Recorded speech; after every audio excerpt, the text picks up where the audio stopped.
अस्सलाम वालेकुम स्टूडेंट्स, आज हम करेंगे अपने एक्सरसाइज 5.2 का क्वेश्चन नंबर 6।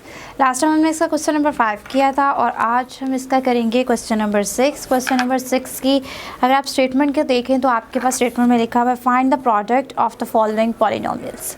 प्रोडक्ट का मतलब क्या होता है? प्रोडक्ट का मतलब होता है कि आपने मल्टीप्लाई करना है दोनों पॉलिनोमियल्स को, ठीक है। फर्स्ट क्वेश्चन, जो फर्स्ट पार्ट आपके पास गिवन है वो ये है x+3 first polynomial, second polynomial x का स्क्वायर माइनस 3x + 9। अब प्रोडक्ट के मल्टीप्लाई के लिए आपके पास दो तरह के मेथड हैं। एक आपके पास मेथड होता है वर्टिकल और एक मेथड आपके पास होता है हॉरिजॉन्टल।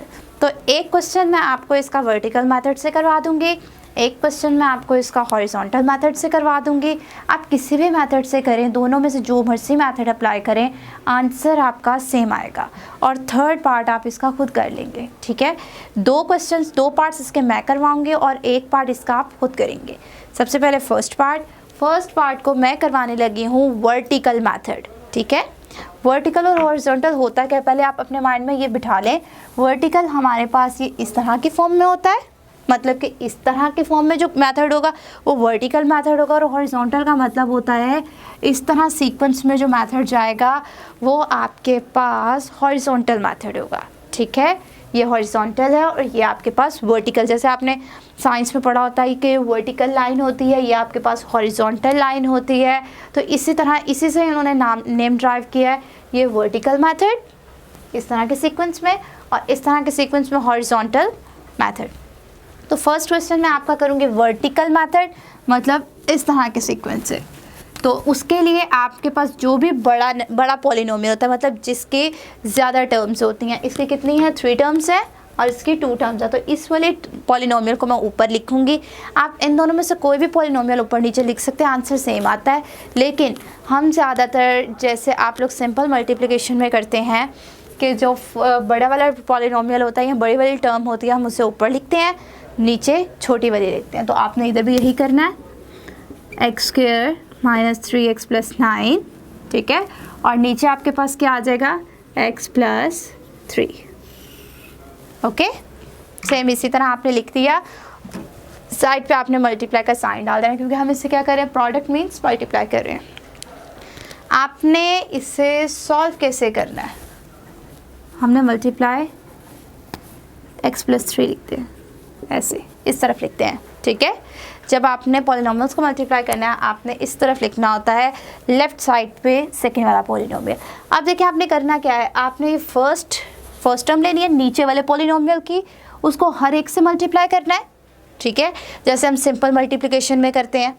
इसी तरह मैंने फिर सेकेंड लेके सबसे मल्टीप्लाई करना है। तो अब मैं पहले x को लेती हूँ, तो x को जब मैं x² के साथ मल्टीप्लाई करूँगी तो इसके साथ 1 है और इसके साथ भी 1 है, तो 1 1 सा 1 ही रहेगा। लेकिन x की पावर यहाँ पे 1 है और x की पावर 2 है, तो वो आपके पास 1 + 2 कितनी हो जाएगी 3। मल्टीप्लाई में हम यही करते हैं कि आपके पास जो वेरिएबल्स की पावर होती हैं वो ऐड हो जाती हैं और उनके साथ जो नंबर्स होते हैं, कॉन्स्टेंट डिजिट दिए होते हैं, वो मल्टीप्लाई हो जाते हैं। आप देखें इसके साथ साइन क्या है, इसके साथ साइन है प्लस का, प्लस माइनस माइनस, ठीक है। मल्टीप्लाई करके हमारा साइन माइनस से बनता है। x की पावर 1 को जब मैं 3x के साथ मल्टीप्लाई करूंगी और इसकी पावर भी 1 है, तो 1 + 1 कितना हो जाएगा, पावर 2, प्लस प्लस प्लस 9, 1 है इसके साथ तो 9 1 से 9 ही रहेगा। और यहाँ पे x की पावर 1 है, तो 1 ना भी लिखे तो कोई फ़र्क नहीं पड़ता। इसके बाद अब आपने क्या करना है कि आपने जो +3 लिखा है, अब इस टर्म की बारी आ गई है, +3 को मल्टीप्लाई करना है हर टर्म के साथ। तो अगर मैं इस 3 को मल्टीप्लाई करती हूँ x के स्क्वायर के साथ, तो 3 1 = 3 और x का स्क्वायर, तो x² इधर लिखा हुआ है, तो इसी के नीचे लिखना। जैसे मैंने आपको कहा था एडिशन और सब्ट्रैक्शन में हमने सेम वेरिएबल की पावर के नीचे सेम वेरिएबल की पावर लिखनी होती है। तो यहाँ पे मेरे पास क्या आ रहा है +3x²। अब इसी को इसके साथ करूँगी, प्लस माइनस माइनस और 3 3 ज़ा 9, 9x बन रहा है, ठीक है। तो यहाँ पे x की पावर 1 है, तो 1 वाला ये है, तो मैं इसके नीचे लिख दूँगी। और प्लस प्लस प्लस 9 3 सा 27।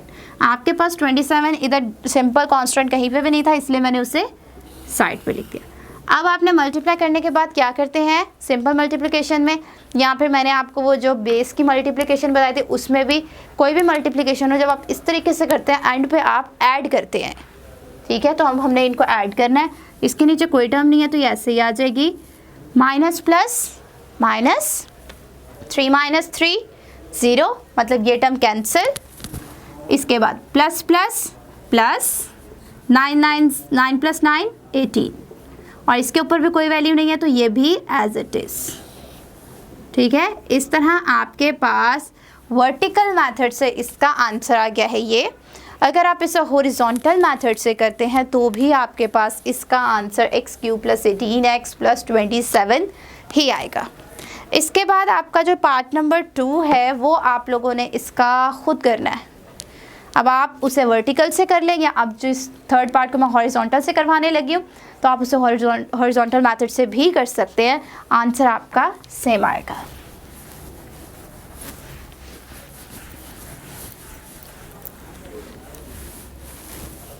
थर्ड पार्ट है आपके पास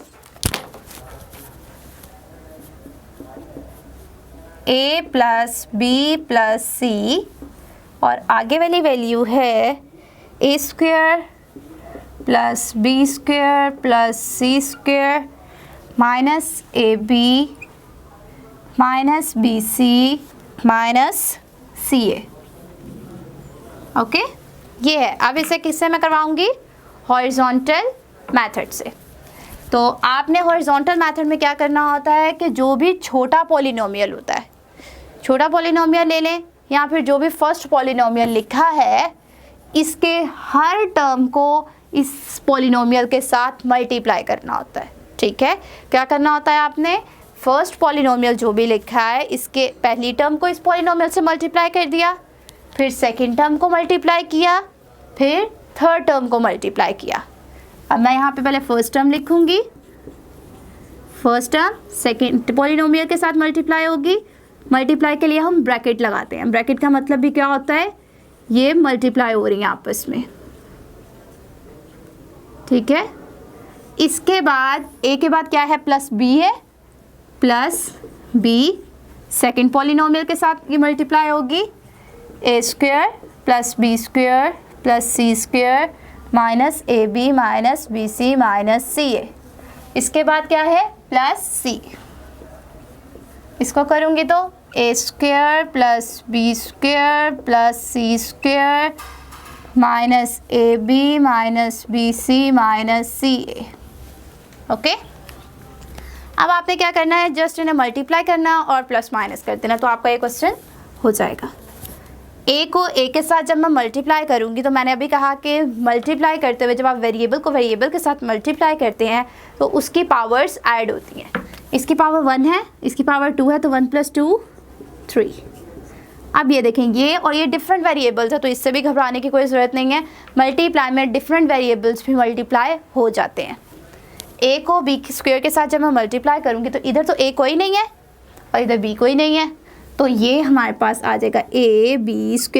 पावर्स इनकी वही रहेंगी लेकिन ये इकट्ठे आपस में आ जाएंगे, plus ac² minus a power 1 2 हो गया और साथ में b, फिर माइनस a b c, क्योंकि यहाँ पे b c है और यहाँ पे a है, तीनों डिफरेंट है इसलिए किसी की पावर ऐड नहीं होगी। यहाँ पे a है और यहाँ पे c है तो ca², ठीक है। अब आपने क्या करना है, यहाँ पे b को मल्टीप्लाई करना है, यहाँ पे आ जाएगा ba² लिख लें या ab² लिख लें, बात सेम ही है, plus b³ plus bc² minus ab² minus b²c minus abc plus third term को करूँगी ca² प्लस cb² cb नहीं bc² वेरिएबल के हिसाब से लिखा करें कि अल्फ़ाबेटिकली ऑर्डर के हिसाब से कि ए पहले है तो ए, बी, फिर सी,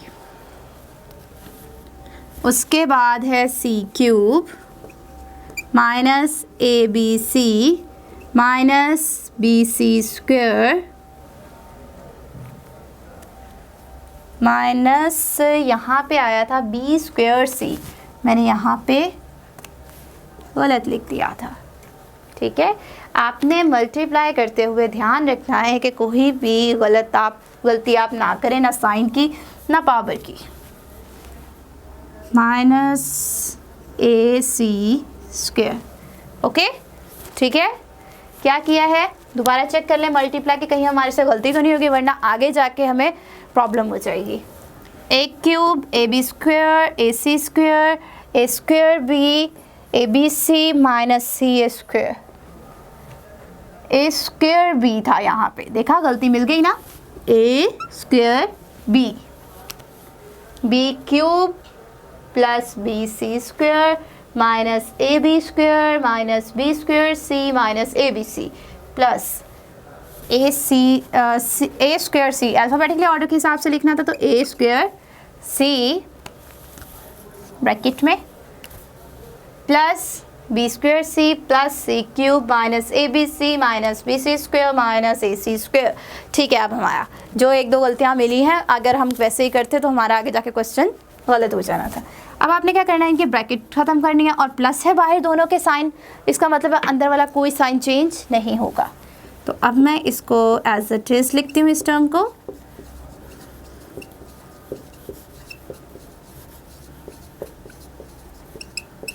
अब ये वाली टर्म स्टार्ट हो गई है, A square B plus B cube plus B C square minus A B square minus B square C minus A B C. अब थर्ड टर्म स्टार्ट हो गई है, ए स्क्वायर सी, ठीक है, आगे B square C, C cube, B square C के बाद आ गया है C cube minus A B C minus B C square minus A C square. आप देखें आपके पास ऑपोजिट साइन के साथ सेम वैल्यूज़ कौन सी हैं, उनको कट कर देते हैं। देखिए ए बी स्क्वायर है यहाँ पे, देखते हैं यहाँ पे माइनस ए बी स्क्वायर कहीं पे है, माइनस ए बी स्क्वायर, तो मुझे तो यहाँ पे कोई भी नहीं मिल रहा।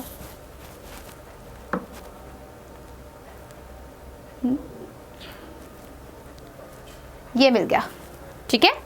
ये देखें एक टर्म ये है, एक टर्म ये है, ऑपोजिट साइन है, एक के साथ प्लस है एक के साथ माइनस है और सेम सेम है, तो इनका आंसर ज़ीरो आता है, इसीलिए हम इनको आपस में कैंसिल कर देते कि ये कैंसिल हो गई।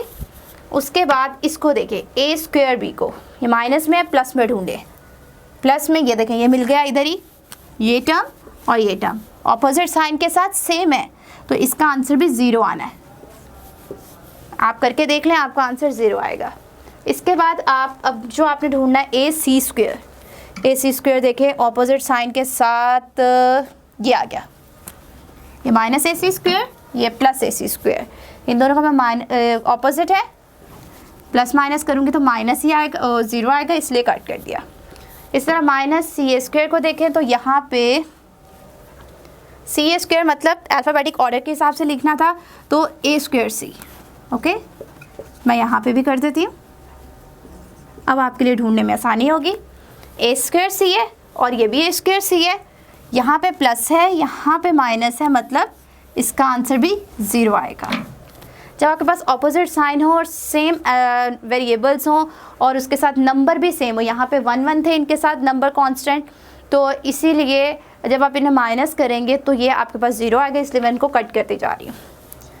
अब आप देखें बी सी स्क्वायर को, यहाँ पे माइनस बी सी स्क्वायर है, ये टर्म ऑपोजिट साइंस है, कैंसिल हो गई। अब देखें आपके पास क्या रह गई है, माइनस बी स्क्वायर सी, तो ये देखें प्लस बी स्क्वायर सी भी है, ये टर्म भी कैंसिल। आपने सेम ढूंढनी होती है कि ऑपोजिट साइन के साथ सेम कौन सी है, उन्हें कैंसिल करना होता है। तो अब आपके पास और कोई टर्म कैंसिल नहीं होगी, तो अब मैं इसे लिख देती हूँ, ए क्यूब बी क्यूब इस वैल्यू को मैं अभी नहीं लिख रही क्योंकि इसकी और वैल्यूज़ भी हैं, ये भी है और एक ये भी है, और सी क्यूब। इसके साथ अब ये लिखूँगी -ABC, फिर -ABC, फिर -ABC। 3 बार ये सेम साइन के साथ आया, इसलिए मैंने इससे कटिंग नहीं किया। माइनस माइनस प्लस, 1 + 1 2, और साथ में वेरिएबल यही रहेगा ABC। क्या आंसर आया इसका? इसका आ गया है 2ABC और साइन आ गया है माइनस का, क्योंकि बड़ी वैल्यू ये मतलब दोनों के साथ 1 है, तो इनमें से बड़ा कोई भी नहीं है, तो दोनों के साथ ही माइनस है, तो मैंने वहाँ माइनस लगा दिया। अब इसको थर्ड के साथ देखें, माइनस माइनस प्लस, 2 + 1 3, 3ABC, मतलब कि आपके पास -3ABC का आंसर आ जाएगा। चलो मैं आंसर इधर लिख देती हूँ, A³ + B³ + C³ -3ABC। ये हमारे पास था आज का पार्ट नंबर क्वेश्चन नंबर 6 का 3। ये मैंने आपको करवाया है हॉरिजॉन्टल मेथड, और दूसरा जो इससे पहले करवाया था पार्ट नंबर 1 का वो था वर्टिकल मेथड। पार्ट नंबर 2 आपकी मर्ज़ी है, आपको हॉरिजॉन्टल अगर ज़्यादा अच्छे से इजी लगा है तो आप उससे कर ले, अगर आपको वर्टिकल इजी लगा है तो आप वर्टिकल मेथड से करें, लेकिन आंसर आपका सेम आएगा। किसी भी मेथड को यूज़ करें, आंसर आपका वही रहेगा। इस तरह आज हमारा क्वेश्चन नंबर 6 जो कि प्रोडक्ट फाइंड करना था, मल्टीप्लाई करना था पॉलिनोमियल्स को, वो हो गया है कंप्लीट। आई होप आपको इन दोनों मेथड्स की अच्छे से समझ आ गई होगी।